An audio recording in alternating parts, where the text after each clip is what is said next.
Hello, this is STEM with Sid, and today I will be doing the College Board AP Micro exam walkthrough.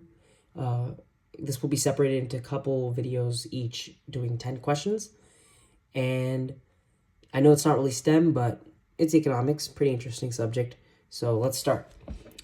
Which of the following best defines opportunity cost? Well, that's just the cost of the next best alternative, right? So you have, is the cost of producing those goods most desired? No.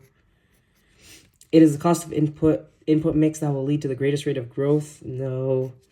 It is the amount of one product that must be given up in order to produce an additional unit of another product. That looks amazing because it's what you're giving up producing something else. It's literally the textbook definition. It is the use of the least cost method of production? No. It is the cost of labor used in the production process? Nope.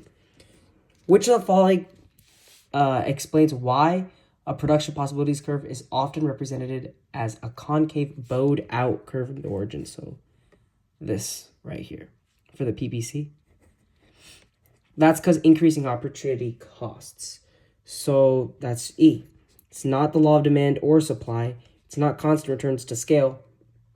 And it's not decreasing opportunity costs. That would look more like this. Anyway. 3. Assume that consumers consider popcorn and pretzels to be substitutes. All right? So that means, well, they can eat either. It's not really, they're not buying those together. A significant decrease in the supply of popcorn will affect the pretzel market by. So if you have a decrease in the supply of popcorn, well, that's what's going to happen to the decrease in supply of popcorn. That means you're going to have, let's look at the supply and demand graph. So price, quantity, supply, demand, and you have a decrease in the supply of popcorn. As you can tell, that's going to increase the price of popcorn.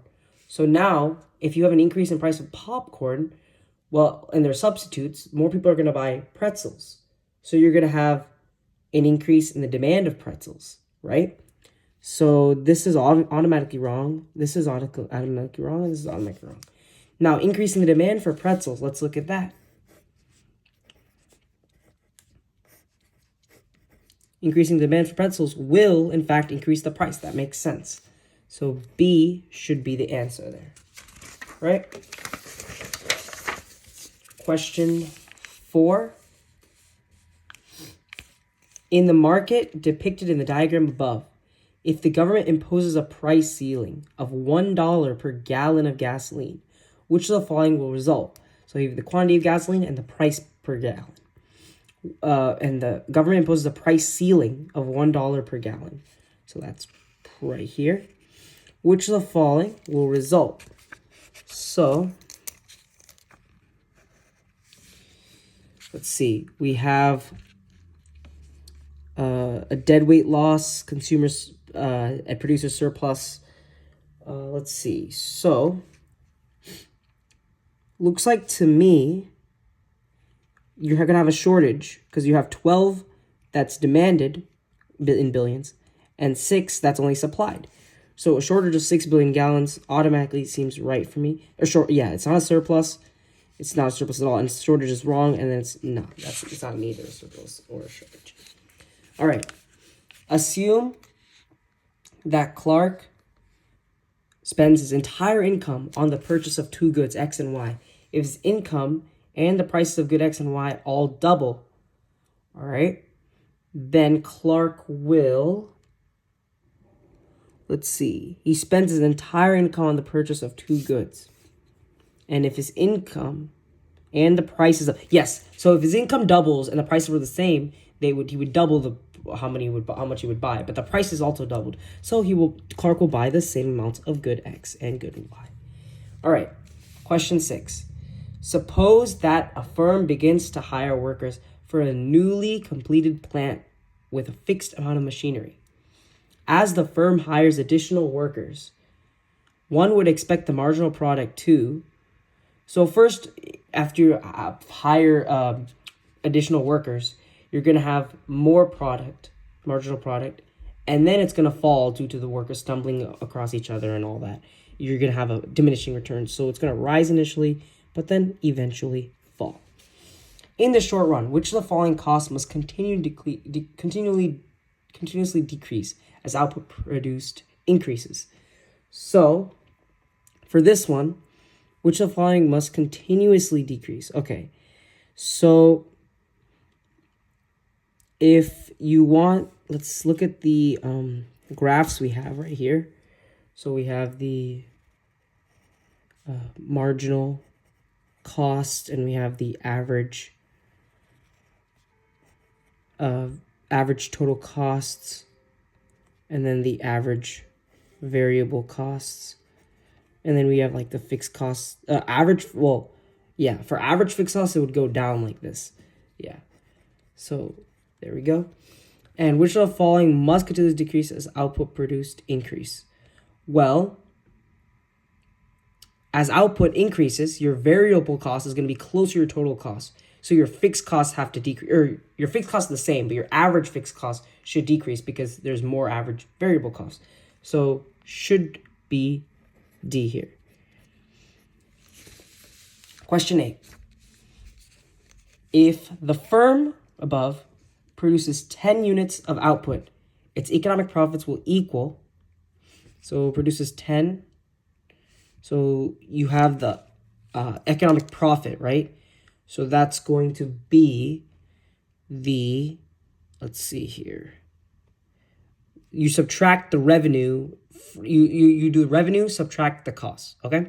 So let's look at the revenue. That's just going to be up to the demand. And it's going to be the marginal revenue times let's see. One second. Yeah. So you have,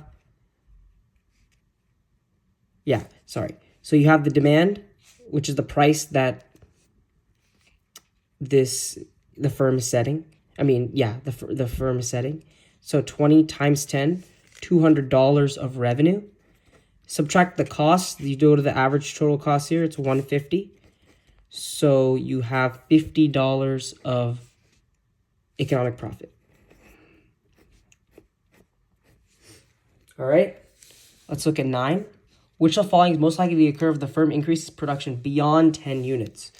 Well, if they go beyond 10 units, then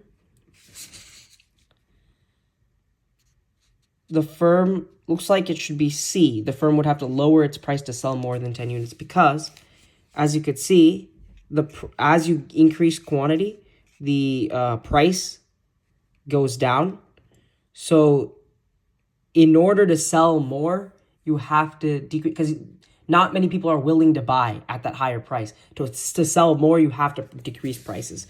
So yeah, the firm would, not necessarily a loss or anything like that, but firm would have to lower its price to sell more than 10 units. Right.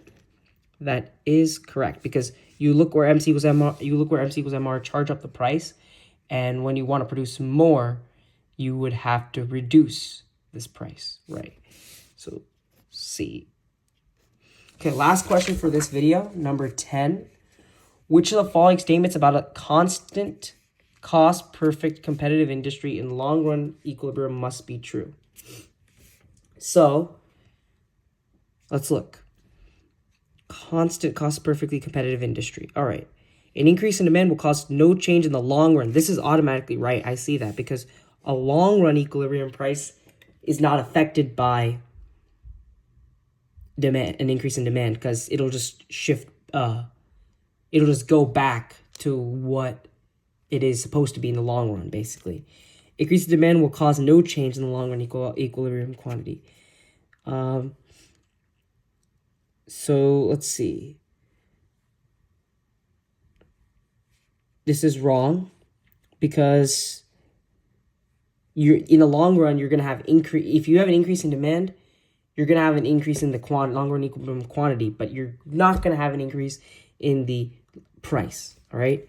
And it doesn't affect supply here, long run supply curve. So total cost of production remains the same as output? No. So it's got to be A. All right, thank you for watching this video. Hope to see you guys in the next video.